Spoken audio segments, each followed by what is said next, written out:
Baik, kita masuk berkaitan dengan judul kata gulu dan derivasinya dalam Al-Quran, kajian semantik ensiklopedik. Saya kira ini udah jelas berkaitan dengan kosakata yang ada dalam Al-Quran menggunakan kajian semantik, khususnya semantik ensiklopedik. Tapi perlu kita lihat kata gulu ini yang Bapak tahu itu memang cukup banyak kajian tentang kata tersebut. Jika ini sudah di-UP-kan dan di-ACC, berarti ini perlu diperjelas di tinjauan pustaka. Alasannya apa? Supaya tidak dianggap plagiat ataupun mengulang penelitian, skripsi, tesis yang sudah ada. Itu perlu diperhatikan. Nah, untuk judul saya kira udah oke lah. Eh, Kalau untuk latar belakang masalah, yang penting Bapak cari itu adalah alasannya kenapa. Nah, ini seperti ini ya. Negatif merupakan cahaya melampaui batas berlebih-lebihan.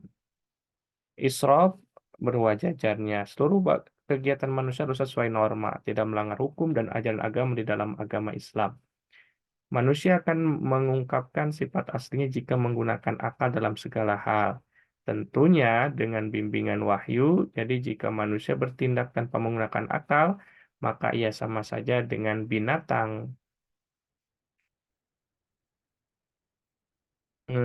Kita lihat, dalam penelitian ini pengumpulan kata gulu dan isrop sumber dari data yang didapatkan. Oke, kalau ini peneliti tertarik. Nah, ini kita coba lihat kajian dengan lebih mendalam mengenai konsep gulu dan isrop dalam Al-Quran.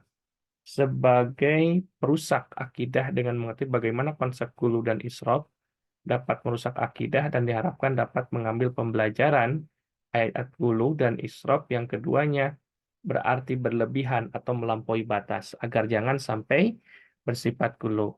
Nah, ini berarti alasannya itu mencari karena gulu dan israf ini karena berlebihan yang mengakibatkan suatu yang buruk. Dan ini salah satu yang membedakan itu berkaitan dengan merusak akidah. Ini kan.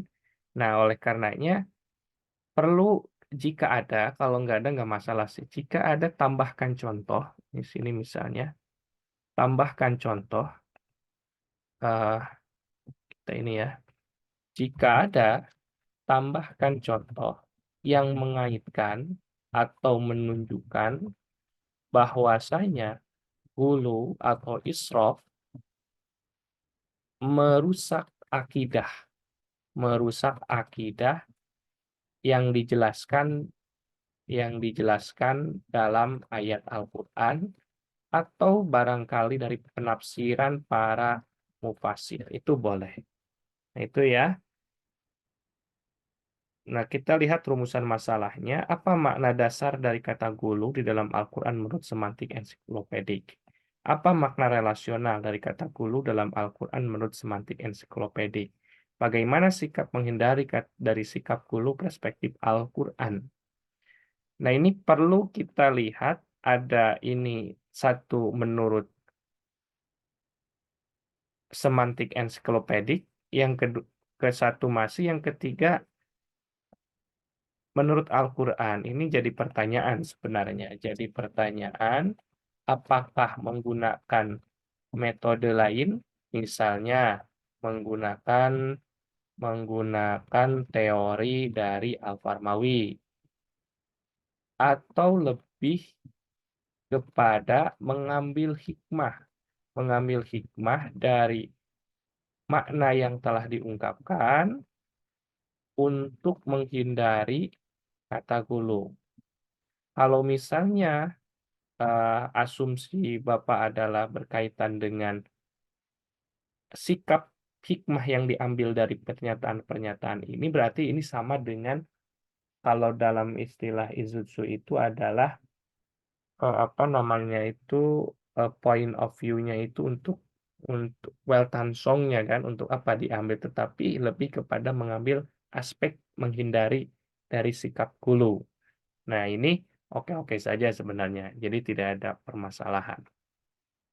Oke, untuk manfaat, nah di tinjauan pustaka ini perlu dikuatkan ya, ini udah ada. Nah di sini, supaya meneguhkan bahwasanya penelitian saudari ya, penelitian Anda tidak mengulang, buatlah alasan.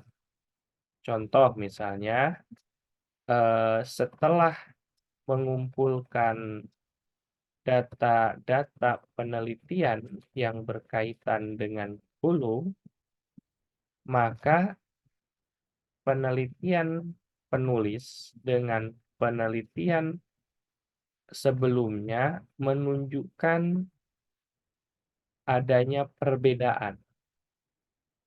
Di antara perbedaan itu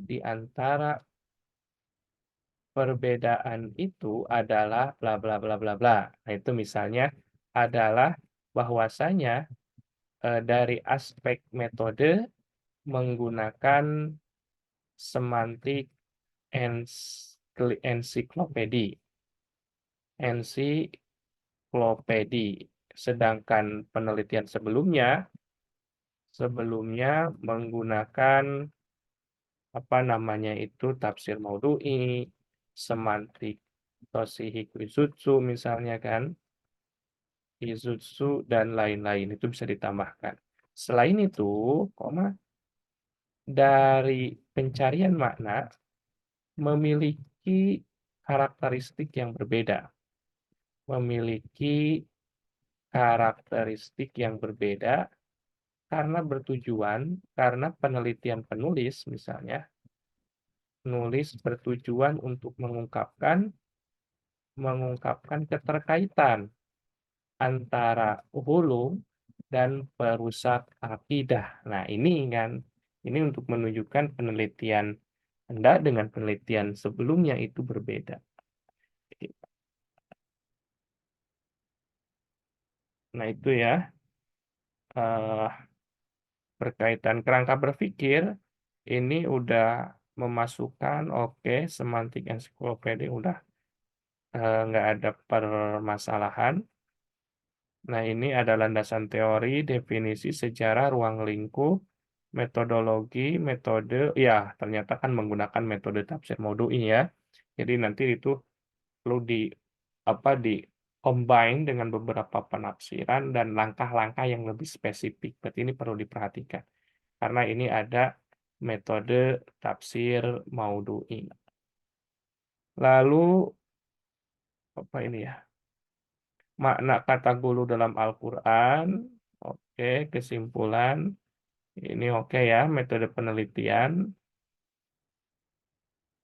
Iya, ini udah jenis penelitian, teknik pengumpulan data, teknik analisis datanya, oke, sistematikanya. Kalau bab 1 nggak harus ditanyakan, kalau bab 2 membahas tentang tafsir dan gulu dari segi definisi, ruang lingkup gulu, macam-macam gulu, dan metode tafsir maudhu'i. Nah, ini perlu di apa namanya itu diungkapkan juga,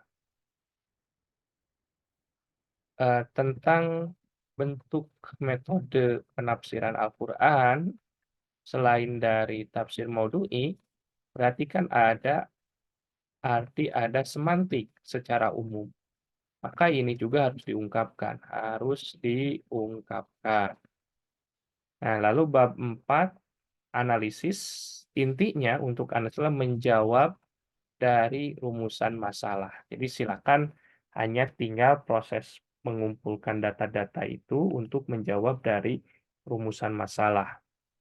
Simpulan pada seluruh bab juga tentunya menjadi jawaban dari rumusan masalah. Nah, ini ada outline-nya ya, landasan teori.